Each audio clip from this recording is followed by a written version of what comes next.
welcome back to an episode of the 3 Count. I'm War Machine MJ. And I'm Rodimus Prime. We're here today to talk about the Monday Night Raw before Survivor Series. Yes, Survivor Series weekend is looking, as they say, pretty lit for this Saturday and Sunday. But, it's basically like it is every year, brand supremacy. But this year, we have 3 brands, Raw, SmackDown, and NXT. Yep. And, it's almost all triple threat matches with the exception of 2 world title matches. Actually, 3 world title matches as of this recording. Yes. So, before we jump into that, let's give the fans what they want. Let's talk a little CM Punk news. Yeah, CM Punk was on WWE backstage last night, and it was a treat. He looked like he was having so much fun. Yeah, he had a lot to say. You know, they had him on the show giving his thoughts and analysis on certain things, and especially that Baron Corbin promo from last week. But we're not here to talk about that. Well, I mean, we could talk about it a little. They kicked it off with everybody's take on how the week went for all 3 brands, yada yada yada. Then they had CM Punk on for a one-on-one interview with Renee. It was a good interview. She asked about him coming back to wrestling, basically about his life around wrestling, prior to him walking out, what was it, 6 years ago? Yeah, about 5-6 years ago. Yeah. It's been a long time. And of course they showed the replay of the reveal. Yeah. Because if you look at Samoa Joe, he tried to play it cool. Mm-hmm. Like he wanted to just go crazy with it, but no, he kept his cool. And Paige and Booker T, they look like they just saw a ghost, I guess. Part that killed me was Adam Cole, because he busted out the air guitar. Yeah, he's like the only one standing out doing this. And Renee Young, she basically, out of everybody, knew about this. And she kept it cool. Yeah. Then they did their little promo class bit with former WCW champion David Arquette. Yeah, that was pretty funny. He brought up Booker T's wife, Charmel. And, he cut a promo on him saying he was ready to whoop his ass. But, he also brought up Punk's MMA career. Yeah, now that was funny. And I think Punk gave him an F on that, because they mentioned, and even Paige, that he kind of started rambling around a little bit during the promo. Like, he had the material. It's just his delivery and his follow-up were trash. Yeah, and Booker T, when he delivered his promo to him, he was like, he asked him, how many times have you won the world title? He was like, none. He said, well, you know what? I don't deserve this. He said, there's one thing I respect about you when you came to me and said, I don't deserve this. When you saw people putting in the hard work who've been here longer than you have. And you can tell that he's really a fan of David Arquette, and they were, usually having fun. Yeah, because David Arquette, at the end of his promo, he told Booker T that he loved him. Yeah. So, love and respect, as much as flack as David Arquette gets for, being the wrong guy at the wrong time. Yeah. He really showed that he's not, such a bad guy after all. Because he took all the checks he got from WCW and he donated them to, I think it was the Owen Hart Foundation. I can't remember. It was some wrestling-based foundation. Yeah. And recently he's gotten back into the indie scene, and he's been cutting his teeth and earning his marks. Yeah, and like I said off camera, I can respect the fact that David Arquette has a real passion and love for wrestling, but other than that, Booker T basically said in the last 20 years, what has he done? Yeah. So. There was also Renee talking to CM Punk about Seth Rollins. Yeah. Boy. And he grilled Seth Rollins and Tom Arnold. Yeah. I like what he said about Tom Arnold. He said, you're the one who has a tattoo of Roseanne Barr on your chest. Covered up by a tattoo of Stephen King. Yes. So who are you to sit up and talk about me? Of course, Punk did turn his attention to Rollins and told him the exact same thing we have been saying. Shut up. Delete Twitter. Yes. Because he even quoted Mark Twain. He said, it's better to have people assume you're a fool than open your mouth and remove all doubt. Right. And of course, like Seth Rollins does, he goes and blocks somebody on Twitter, and he called CM Punk a coward. Well, CM Punk may be a coward, but Seth Rollins, you're looking a little bitchish right now. Facts. Anyway, speaking of Seth Rollins, let's go ahead and talk about Monday Night Raw, where we kicked off the show with the man. Yeah, Becky Lynch, as always, she's ready. She's up and ready for a fight. So in this, on this part here, she and the Raw Women's Captain for Survivor Series, the Queen Charlotte Flair, they took on the Iconics. Now, originally, it was supposed to be the two of them taking on the Kabuki Warriors, I think, for the titles? I can't remember. I can't remember because Natalia got the pin on the champions, and she hasn't been involved in this little story ever since. Yeah. Anyway, but yeah, Becky Lynch came out there ready for a fight. Iconics, said, "All right, we'll fight you, but don't you have a match later with Charlotte?" Becky goes, "Well, me and Charlotte are always going to be attached at the hip for whatever reason, but I'm still ready to fight." Charlotte comes out there and says, "I want to fight too. Don't hog it all for yourself." They get into this match. This match, well, before they cut to commercial, Samoa Joe comes out there. And then they cut away to commercial. Yeah. And might we say that Samoa Joe, or must we say, excuse me, Samoa Joe was pretty damn good on commentary? Yeah, he was commentary. He was so good, I can't even say, "Shut up, Jerry." Not this week. Yeah. Like, he was so good, I couldn't even pay attention to Jerry. Anyway, get to this match. This match wasn't much old. Like, a couple minutes old before Marina Shafir and Jessamine Duke of NXT came in and interrupted proceedings. Of course, flanked by the NXT Women's Champion, Shayna Baszler. Yeah, and of course, they had to prove their dominance representing NXT and basically laid Charlotte Flair and Becky Lynch out. No. No? They laid out the Iconics. Oh. Becky was still ready for a fight, so she chased them through the crowd, and there was a line of security between them. Yeah. And they told Becky to go away, chill out. Oh yeah, and she knocked out that one security guy.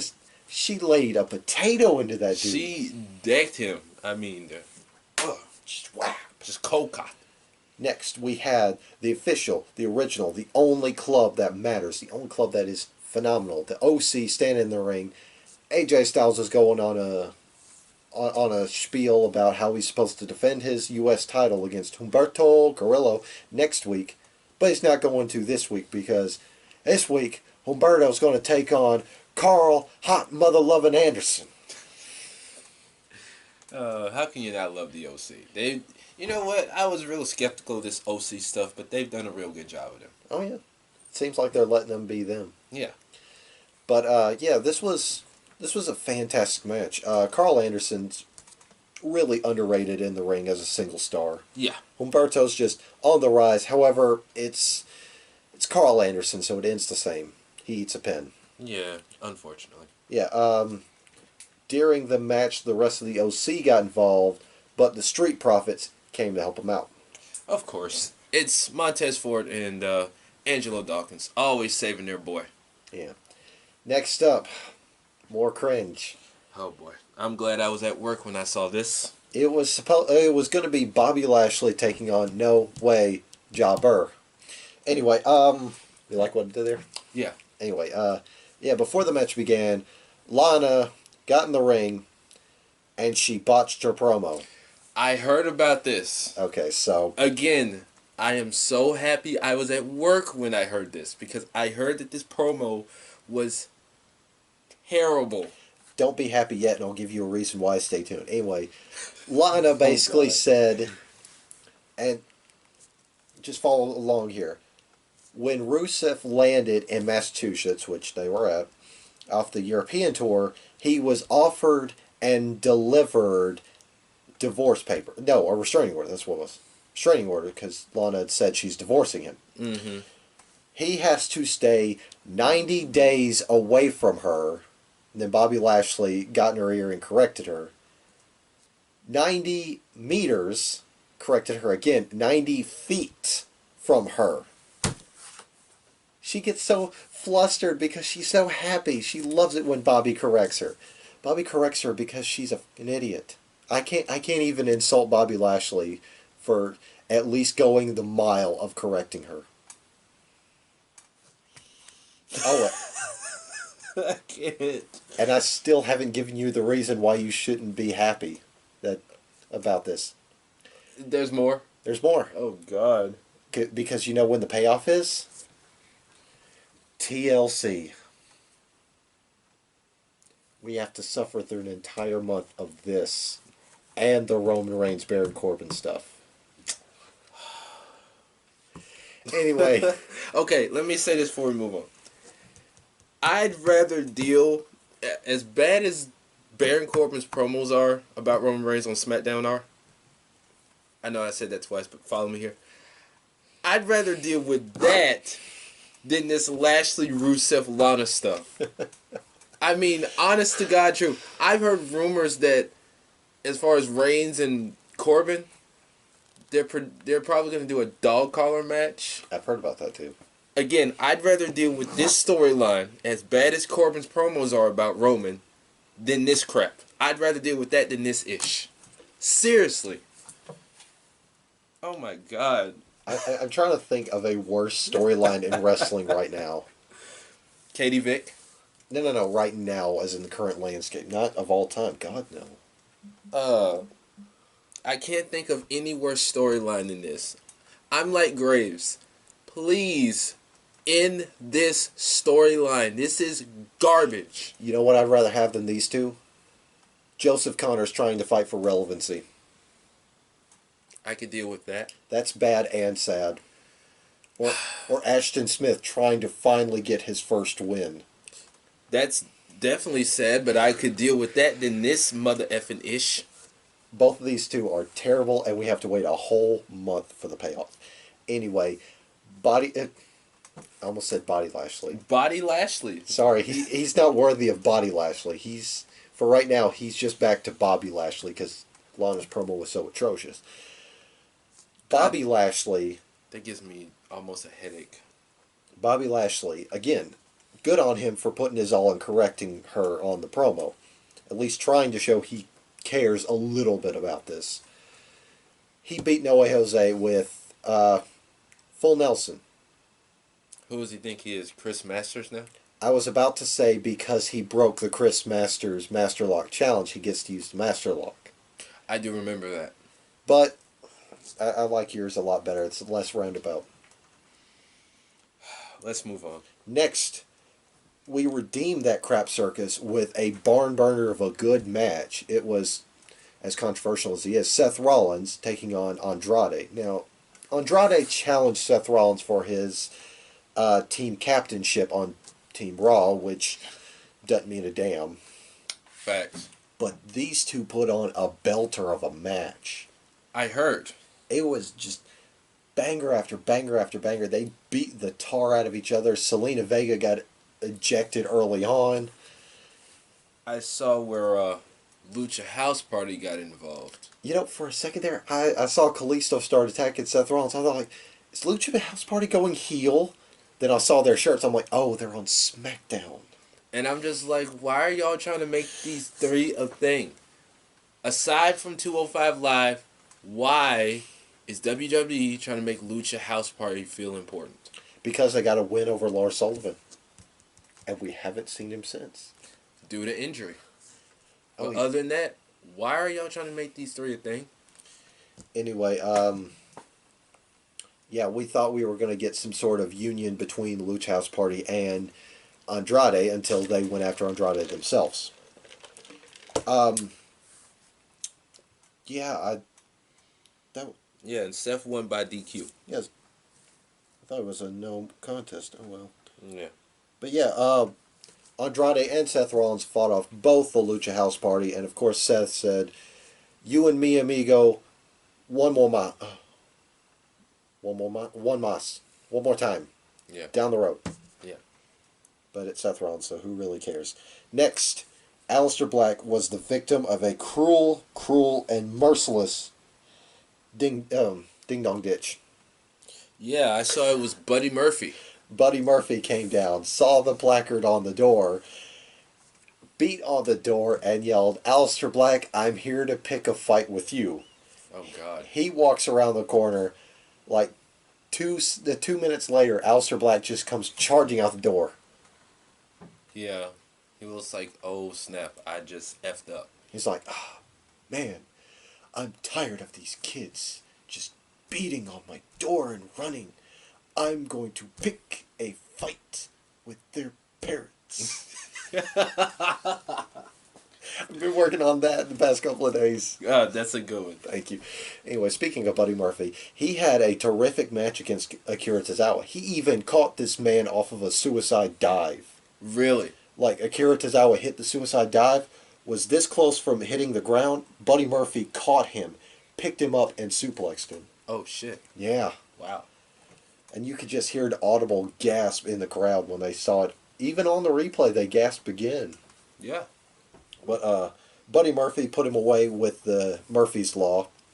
Cut backstage, and we see Buddy Murphy walking past Aleister Black's door. He goes to beat on it, and there's Aleister Black just staring him in the face.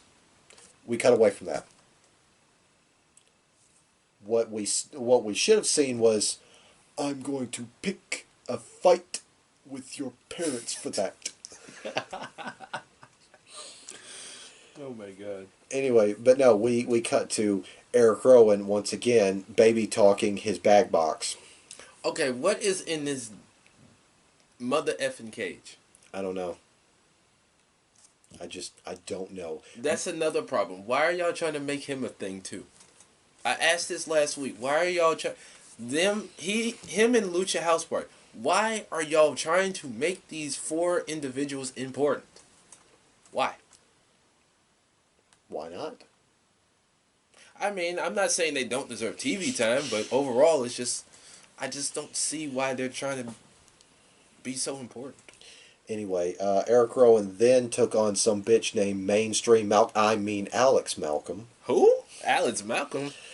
A jobber. Oh, God. He had some really intricate looking tights. So, anyway, towards the start of the match, 24/7 shenanigans happen as Samir? R-Truth chased the Singh brothers. I couldn't get my words together.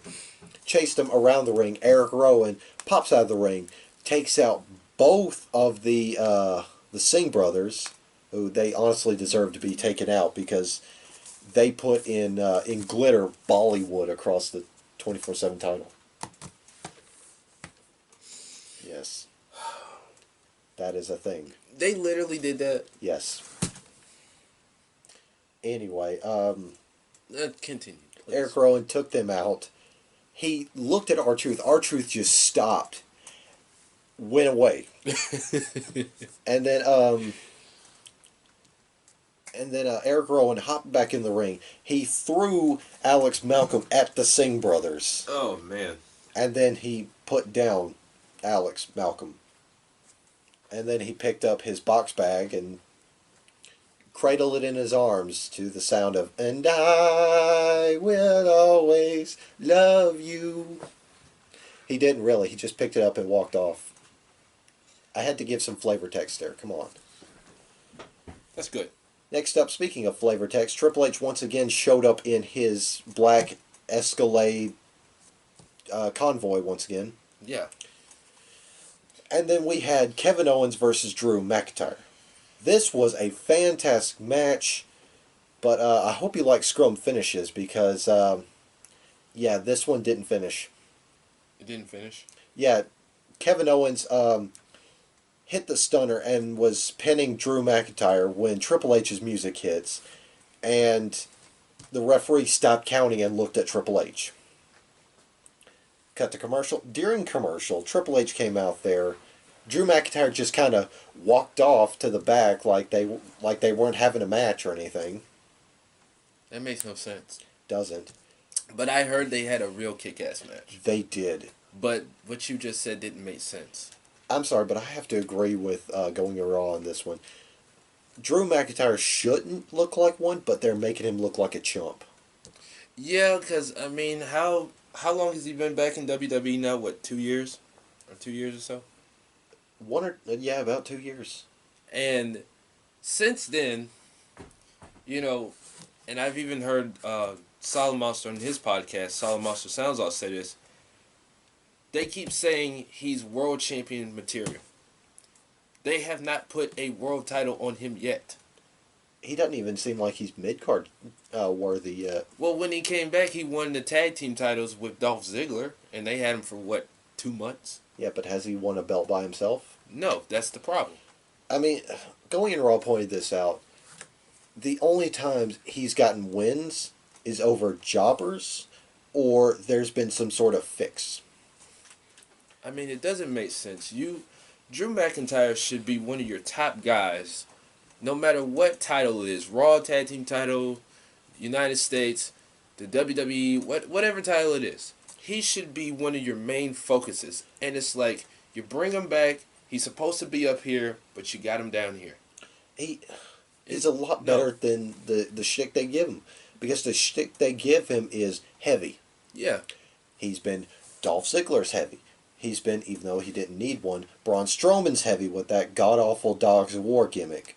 He's been Shane McMahon's heavy. That was trash. I mean... Baron Corbin, Bobby Lashley. I mean, who else? Wait, were you talking about Shane McMahon's heavies? Like, when they were feuding with the Shield. Oh, right, yeah. Yeah, when you called them the Circle of Jerks. Yeah. Because, like, every match, it was him, Corbin, and Lashley against the Shield, and they would always lose. Yeah. So, yeah. But, yeah. Alright, I'm not saying you have to completely nerf him, but he looks legit. Like he could just walk into Brock Lesnar's dressing room and just boot his head off. Yeah. Or it's like... It's like if you sit next to him in catering and you're breathing on him, he just looks like he'll take that whole plate of food and just shove it down your throat and then put his foot up your butt. Like Booker T said, I looked like I was about to kick his ass, but then I stopped. Yeah. Yeah, that's how he is. That's Drew McIntyre right there. Anyway, come back to commercial. Triple H asks for a bottle of water, then he just kind of like gives a bit of scrum to the guy that hands him water. Because he's just like, hey, you didn't drink out of this, did you? Anyway, he hands it to Kev, and he makes the hard sell to Kevin Owens to come to NXT. And it was a lot more convincing than what he did with Seth Rollins. Mm-hmm. Of course, the Forgotten Sons, Dijakovic, and Damian Priest were on the rampway. Triple H just said, don't mind them. They're just here to make sure you and I get some one-on-one time. So I can beat you in a game of one-on-one. Come on, let's play horse. Oh my god. Anyway, Triple H don't even look like a basketball person. Anyway, Undisputed Era come out, and they just waylace to Kevin Owens. Meanwhile, in the corner, Adam Cole is yelling at Triple H, it didn't have to be this way. You said it wasn't going to be this way. I don't know. Survivor Series is going to be very interesting. With Kevin Owens being on Team Raw, I mean, it's going to be interesting throughout the whole show. So, I mean, yeah, during this beatdown, the Raw locker room come out in a couple of waves. First, it was Cedric Alexander and Ricochet, who are legitimate. Mojo Rawley is even there, and Buddy Murphy. Okay, Buddy Murphy, I could see. Ricochet, Cedric. Mojo Rawley? Yeah. Where has he been besides main event? Or catering? Looking at his mirror, apparently. Does he still wear that blue stuff on his face? I didn't pay attention. Anyway, the OC came in and they drove off the Undisputed Era as well. Okay. So, next, we had a Paul Heyman video package, basically a detail of all the Brock Lesnar, Rey Mysterio beef, including Rey Mysterio jumping on Brock Lesnar's shoulder, which still tickles me every time I see it. And he got caught into an F5. Yeah. Because wasn't this during where Charlie was interviewing Humberto? This happened before. Okay. Yeah. So he basically said it's a no disqualification match. Yeah. Brock Lesnar's going to maim him, going to victimize him. This isn't a warning. This is a spoiler. Blah blah blah blah blah. Yeah. Next we have a Rey Mysterio promo where he had it in 3 parts. I forget the first part. The second part, he pulls Humberto over to his side, gives him props. Yeah. Then just kind of says, okay, go away, kid. Yeah. And then, sends a warning to Brock with what looked like taped up lead pipe. I'm sorry, lead pipe. That looked like a It didn't look like a taped up lead pipe. It looked like a cardboard stick. Kind of like a cardboard version of a pipe. I was gonna say it looked like a taped up pool noodle. Because I mean, you could clearly see it didn't look like no pipe. Maybe from our perspective, from what we were seeing, The wrapping looked a little bit too heavy. yeah, it looked like the like when you're done, like when you're at a paper towel, Yeah. the little roll, Yeah. but a longer version. It looked like that. Yeah. So yeah. Anyway, yeah, that was pretty much it. WWE Championship is going to be no holds barred. No holds barred. I get it. I did like how Cultaholic broke it down. Mm-hmm. It can't be an Extreme Rules match if it doesn't take place at Extreme Rules. Mm-hmm. It can't be a hardcore match because of the sponsors. Yeah. So, no holds barred. And with no holds barred, it is explicitly implied no disqualification. So, no holds barred is the universal term. Okay. I didn't do that to make you mad. It's just... I mean, I find it funny either way. It's a brilliant point. I just had to draw attention to it. Anyway, next up, speaking of attention, Women's Tag Team Champion Asuka took on Natalya, who has been largely absent since beating the Tag Team Champions in a no-title match. Now, I found this to be very amusing, and not in a good way, I guess, because I watched the last hour of Raw, and the crowd in Boston just seemed quiet. It was kind of like this. Like, nobody really cared for the match. I mean, and plus these two women are on the same team. Yeah. And their women's team, no disrespect to the women, is pretty garbage. I'm sorry, it's garbage. There was this great GIF I saw on Twitter the other night. Was while Asuka's music was playing, Kyrie was just kind of posted up in the corner like this, and she was just vibing out to it. Wow. It looked pretty cute. Yeah. Anyway, you can tell those two like working together. Yeah. Yeah, not much to say about this match. Yeah. Asuka defeated Natalya. Asuka defeated Natalya with the Asuka lock, I believe. Yeah.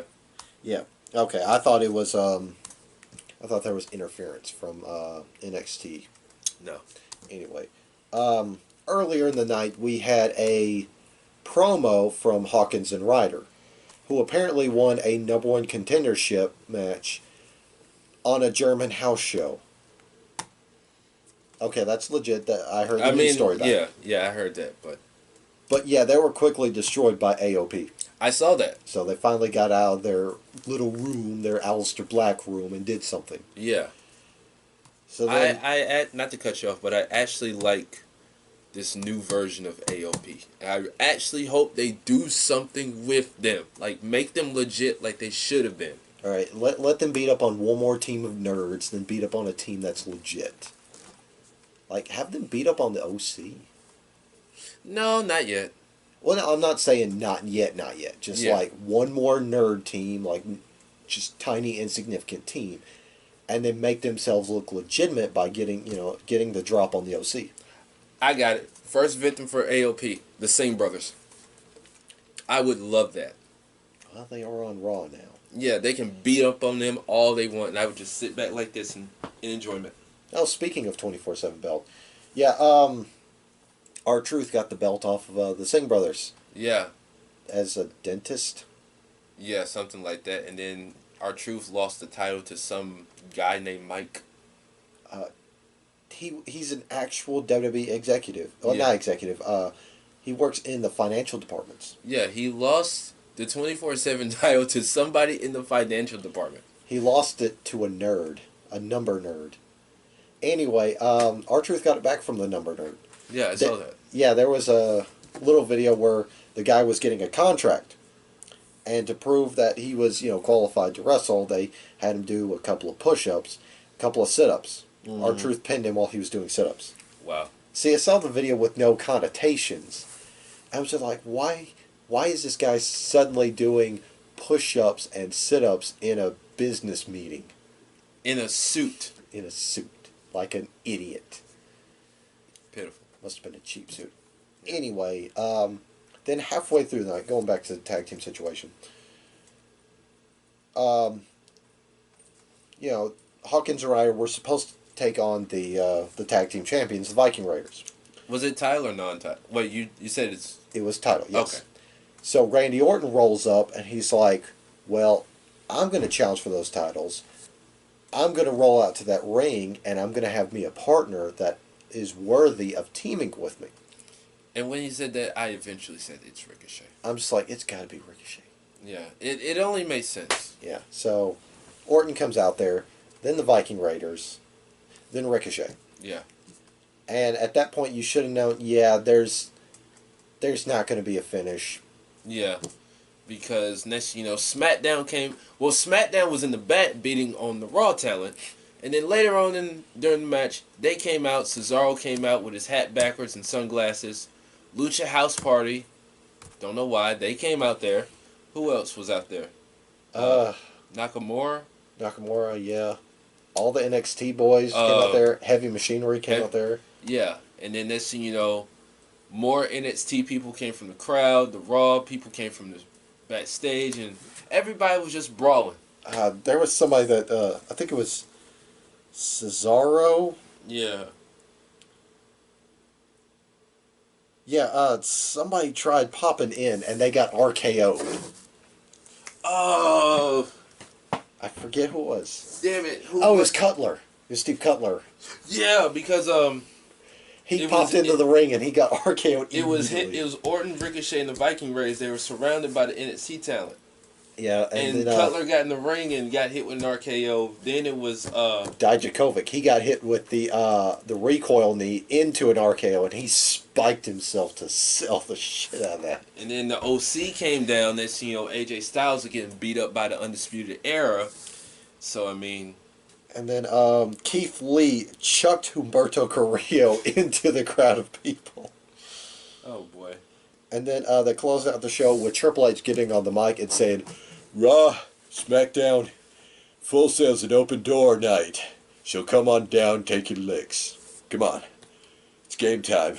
Play the game. And that's how we ended the show.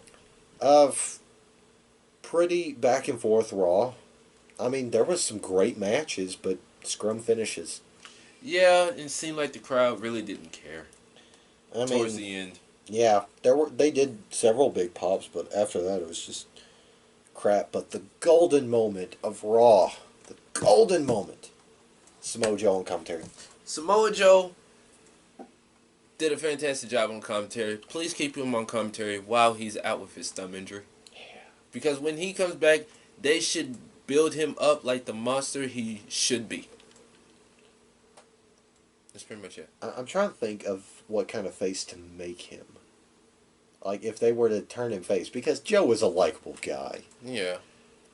If he turns face, he'll get over quick.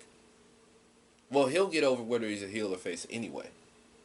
But if he's a face, he'll definitely have that crowd behind him. I guess if we were to turn him face, just turn him into an old head.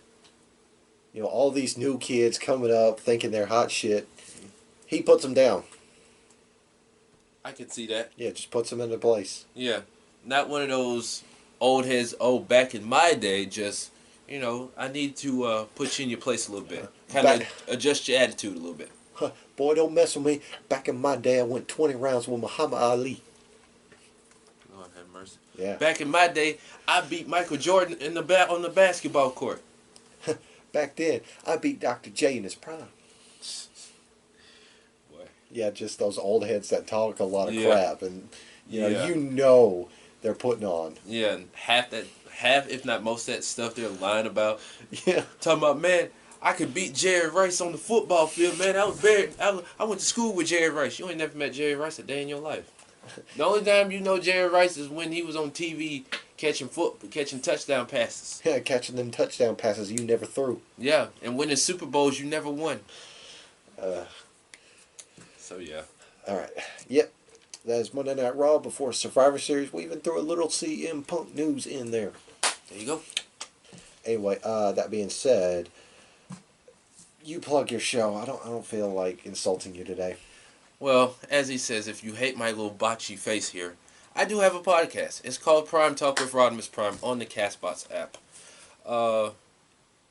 Episode 17 will be coming soon, and episode 18. What you talking about today? What you going to talk about next episode? Jim Cornette's racy comments? No. Stay tuned.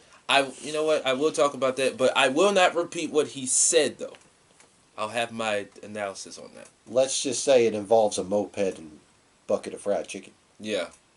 And a certain country. But again, I won't repeat what he said. He didn't talk about the country. He just talked about... Is it a country or is it like a city, state? I think it's a country. Well, either way, he talked about someplace that isn't America. Right. So yeah. It was pretty, oof. Yeah, and as of this recording, news broke today that he's no longer with the NWA. He has resigned. So, if you want to put it this way, he's out of the frying pan and into the fire. That song is very catchy, by the way. I've had it stuck in my head for weeks, and I finally listened to it all the way. Listen, I've listened to that song probably like 20 times on YouTube already. Like the full thing, or just the full thing? Okay. Yes, I've literally listened to that song for. That song is freaking awesome. Yeah, Dawkins underrated. Yeah. Anyway, that being said, I'm War Machine MJ. And I'm Rodimus Prime. We'll see you guys next time.